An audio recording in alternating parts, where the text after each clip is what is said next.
आता बुलेटिन मध्ये मोठी बातमी आहे। बातमी अजित पवारांनी केलेल्या एका मोठ्या वक्तव्याची आहे। मी शरद पवारांना सोडलं नाही असं मोठं विधान बारामतीमध्ये अजित पवारांनी केलंय।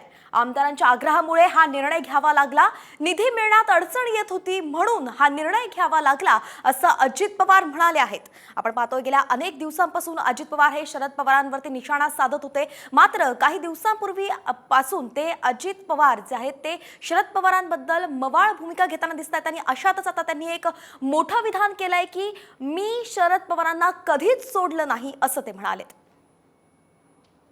वाटत असत की अजित पवारनी हे आता साहेबांना सोडायला नको होतं। मित्रांनो, मी साहेबांना सोडलेलं नाही। मी साहेबांना सांगत होतं साहेब सगळ्या आमदारांचं मत आहे, माझे एकट्याचं मत नव्हतं, सगळ्यांच्याच आहे। सगळ्यांचं मत आहे की सरकारमध्ये जावं, का तर कामाला स्टे आला होता। इथं आता कोण बसेल समाजाला विचारा, राजवर्धनला विचारा, आपण मंजूर केलेल्या कामाला स्टे आला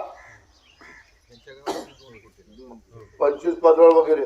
त्याला म्हणलं आज तापच झाला, म्हणलं लोक मला वेळातच काढतील, पैसे पाठवले पुन्हा स्टे दिला, स्टे बी नव्हता दिला, मी विरोधी पक्ष नेता होतो तुमचा, जे त्या सरकारने दिला। तर अजित पवारांचं हे वक्तव्य आताच आपण ऐकलं आणि याच वक्तव्यावरून शरदचंद्र पवार पक्षाचे नेते जितेंद्र आव्हाड यांनी अजित पवारांवरती सुद्धा निशाणा साधलाय। अजित पवारांकडून सारवासारव सुरू असल्याचं ते म्हणाले। तर अजित पवारांनी पाऊल मागे घेऊ नये असा सल्लाही त्यांनी दिलाय। लोकांच्या मनात राग आहे तो निवडणुकीत दिसणार आहे असा इशाराही यावेळी आव्हाडांनी दिला। तर पाहूयात आपण की काही वेळापूर्वी त्यांनी साम टीव्हीशी बातचीत केली होती, तेव्हा नेमकं आव्हाड काय म्हणाले होते।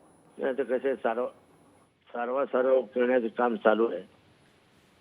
या सगळ्या आमदारांना फोडण्यामागे, त्यांना बाहेर घेऊन जाण्यामागे सर्वात मोठी भूमिका ही अजितदादांचीच होती।